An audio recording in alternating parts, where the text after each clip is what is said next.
Bonsoir, mon nom est Stéphanie Gamache, conseillère aux familles et responsable de l'administration pour la maison Gamache et Nadeau.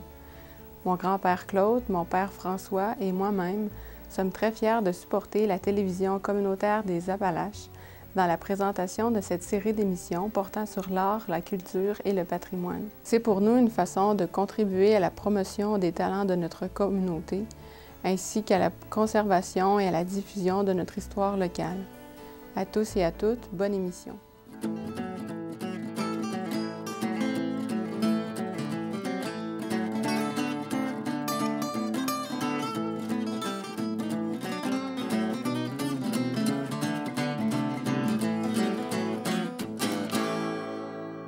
Madame, Monsieur, bienvenue à cette autre émission d'Art, Culture et Patrimoine. Mon invité cette semaine est quelqu'un qui porte plusieurs chapeaux. Il est thanatologue de profession.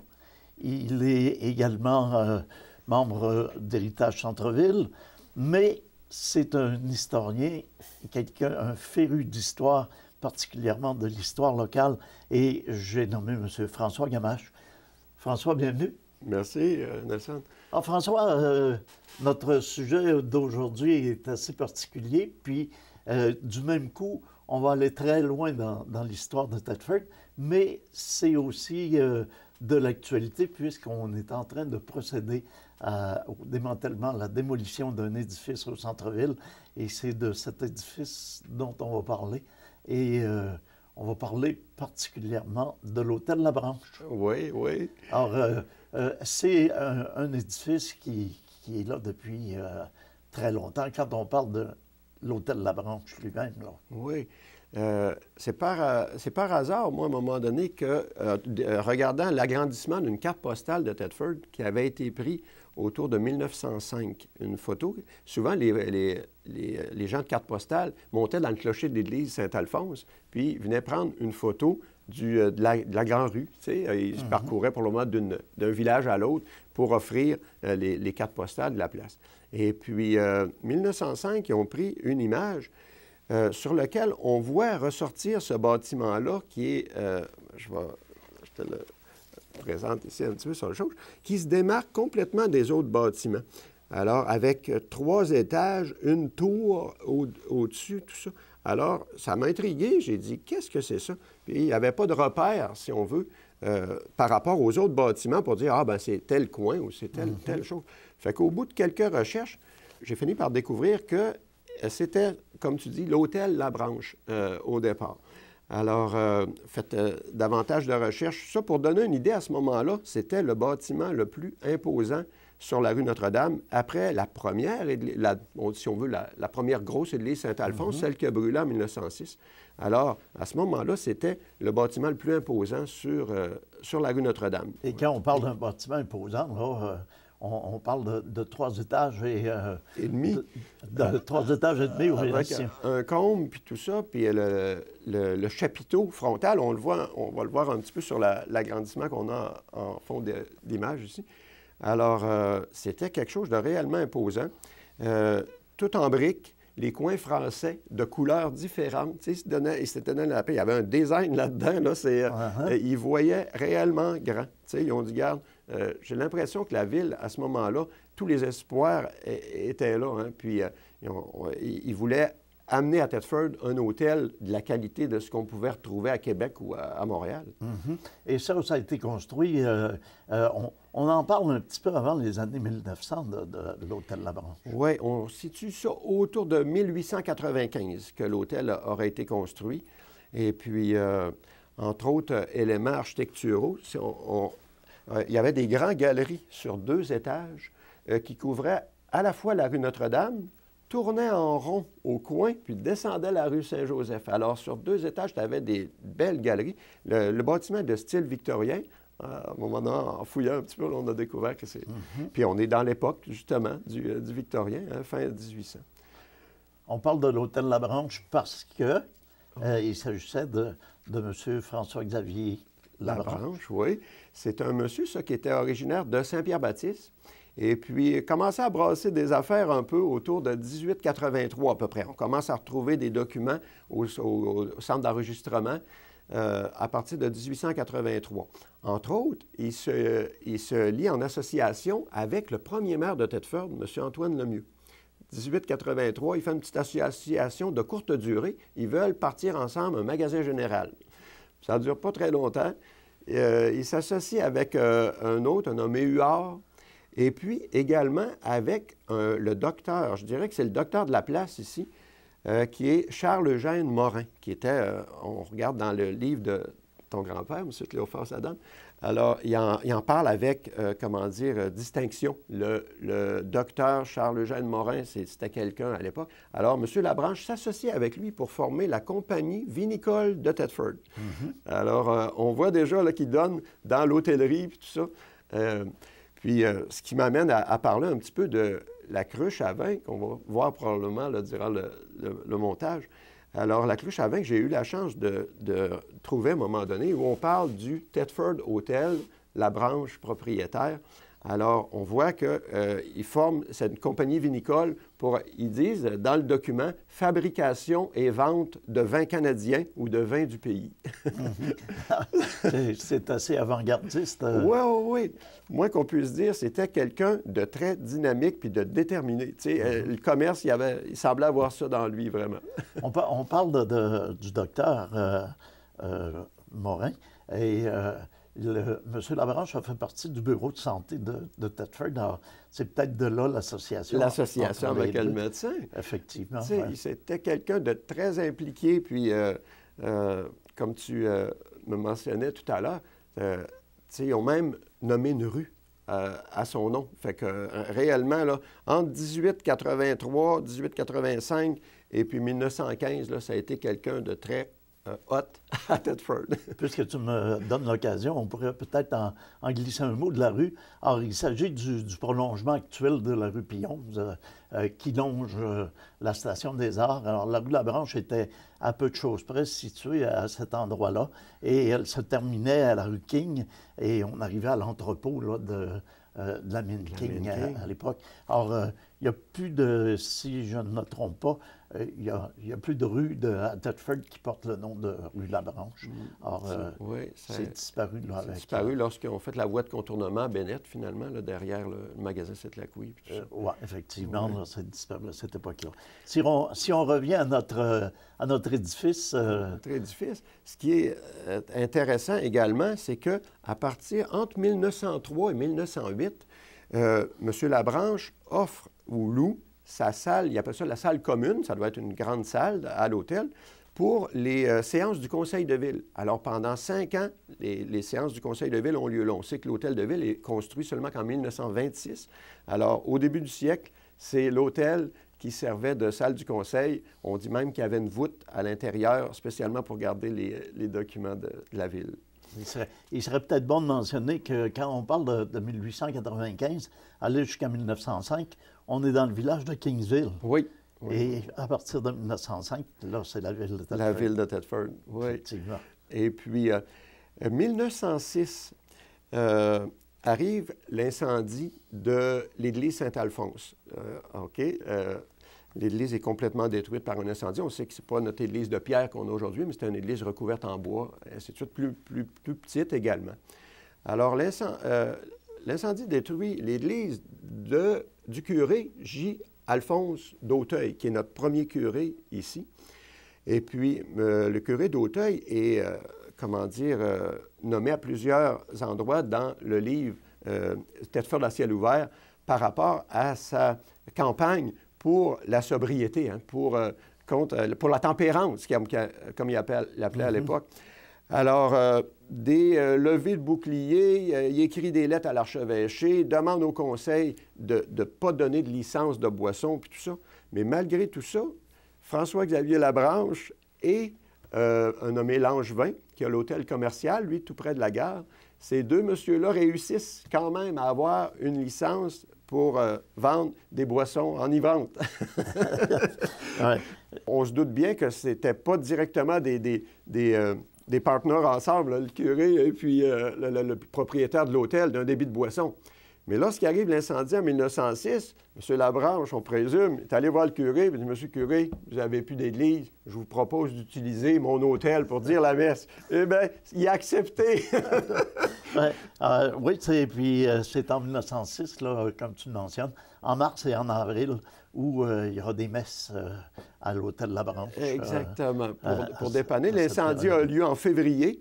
Alors, les 2 mois suivants, alors c'est l'hôtel qui sert aussi, surprenant que ça l'a pu être, c'est l'hôtel qui sert d'église pour les offices religieux. Ça fait que ça a sûrement eu des avantages par la suite. Ça a peut-être assoupli les relations entre les deux. Possiblement, oui.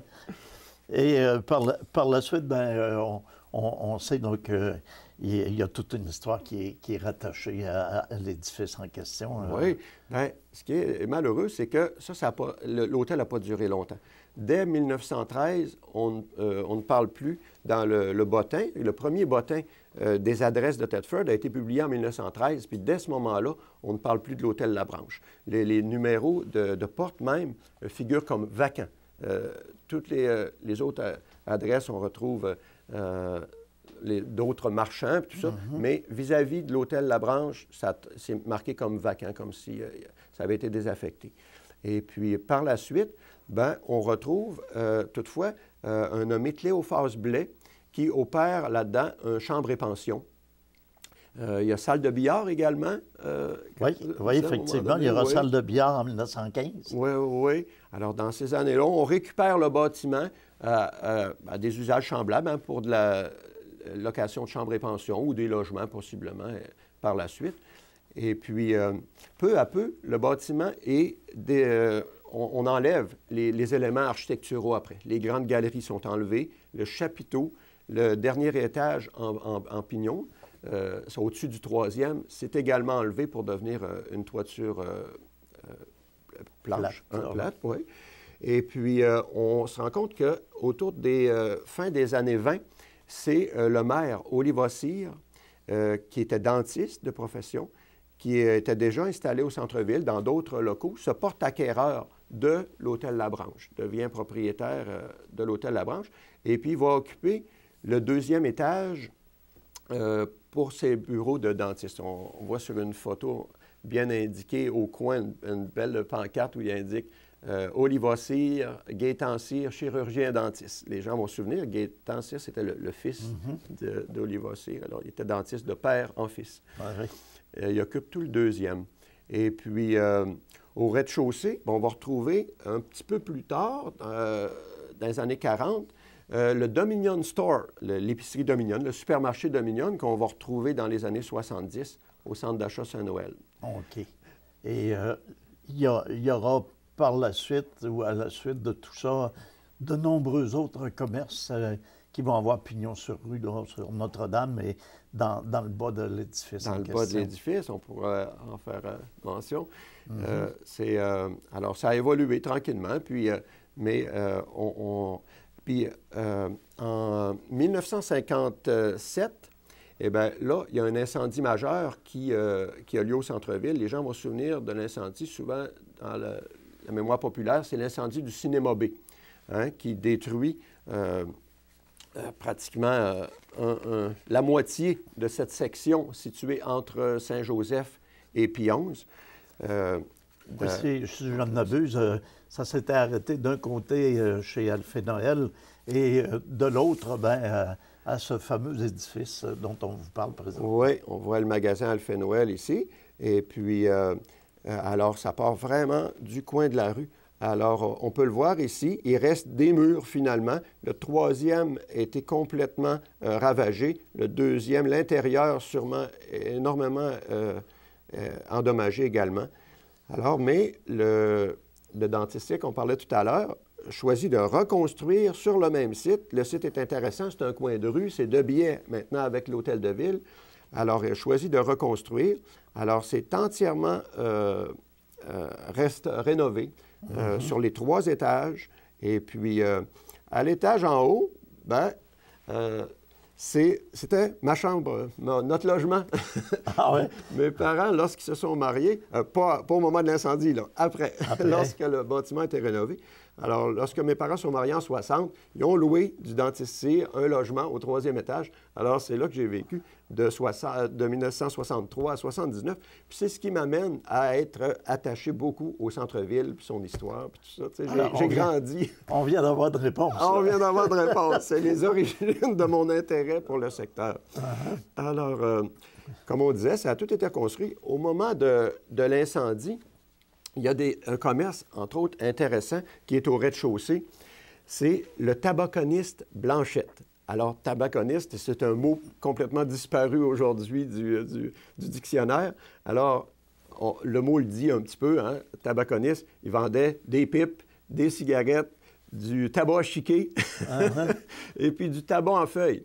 Je me souviens bien d'avoir vu mon oncle qui demeurait dans le même édifice tailler son tabac avec un hache-tabac, hein? Prendre la feuille, la motte de feuilles de tabac, puis hacher ça tranquillement pour en faire des grains pour mettre dans sa pipe. Alors, le tabaconiste Blanchette, où on vendait également des journaux. Dans les années 70-80, on appelait ça une tabagie. Hein? Et aujourd'hui, c'est complètement disparu. C'est complètement disparu. Hein? C'est intéressant de voir un peu l'évolution. À ce même moment-là, on avait 2 autres commerces, soit J.M. Lemay, qui était 2 dames qui avaient un magasin de confection pour dames, des robes, ainsi de suite. Et puis également la bijouterie P.E. Pelletier. Ces 2 commerces-là, Mademoiselle Lemay puis la bijouterie Pelletier, suite à l'incendie de 1957, ils ont réintégré les locaux au rez-de-chaussée du bâtiment et puis ont continué d'être en opération pendant un certain nombre d'années. Mais la tabaconiste Blanchette, lui, a été remplacée par la pharmacie Gagnon. La pharmacie Gagnon, qui avait occupé différents locaux au centre-ville. C'était pas nouveau, ça, la pharmacie Gagnon. Il existait déjà depuis plusieurs années. Et puis, au moment où ces locaux-là sont devenus tout à fait rénovés et puis disponibles, alors un beau coin de rue, monsieur T.P. Gagnon. Hein? Oui, tu me souviens bien. Je ne pas le nom exact de son prénom, mais bon. Alors, T.P. Gagnon a élu domicile pour son commerce au coin de Saint-Joseph-Notre-Dame. La pharmacie a été achetée en 1965 par M. Guy Daudier, qui était pharmacien, évidemment, qui l'a opéré jusqu'en 2008. Alors, a opéré la pharmacie longtemps sous le nom de Pharmacie Gagnon, Guy Daudier, propriétaire. Et puis, par la suite, il y a eu différentes bannières, on se souvient, dont Proxime, Essin, ainsi de suite. C'est la pharmacie qui était sur le coin Saint-Joseph. Et pour finir par Jean Coutu. Oui, suite à une transaction, c'est devenu un Jean Coutu pour quoi? À peu près 2 ans, 1 an et demi, 2 ans, avant que la pharmacie Jean Coutu déménage dans les nouveaux locaux de l'édifice Le Diamant qu'on connaît aujourd'hui. Et là, l'édifice qui faisait le coin de l'intersection du Mai de Notre-Dame a été désaffecté et était inoccupé depuis un certain nombre d'années. Oui, le même édifice qu'on parle, Saint-Joseph-Notre-Dame. Ce qui est arrivé, c'est qu'à un moment donné, les propriétaires de la pharmacie ont envisagé de déménager au coin de Pionze-Notre-Dame. On fait décontaminer le terrain. On se souvient, hein, ça a duré presque 1 an et demi, la décontamination du terrain au coin de Pionze-Notre-Dame, où on avait la station Régent-Vachon en dernier C1. Alors, le terrain, pendant de nombreuses années, il y a eu un garage, un poste à essence. Alors, il avait fait faire des tests, il devait décontaminer le sol. Alors, ils ont procédé à la décontamination. Et puis, dans tout le délai de cette démarche-là, le projet de déménager la pharmacie au coin de la rue a tombé durant toute cette démarche-là.